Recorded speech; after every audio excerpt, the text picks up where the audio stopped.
Okay, so I have my criteria here. Zip codes, equity.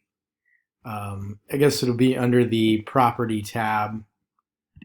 I go to county land use, and then I'm in Ohio, Franklin County.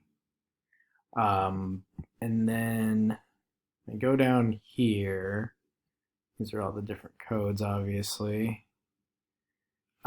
Single family, which is this is the one that I always typically use.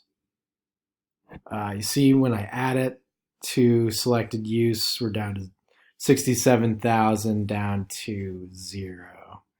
So that's what I'm trying to figure out. I'm trying to only get, it would be single family, which is 510, 520, duplex, and then pretty much all these in between, like all these can be added up to about 530.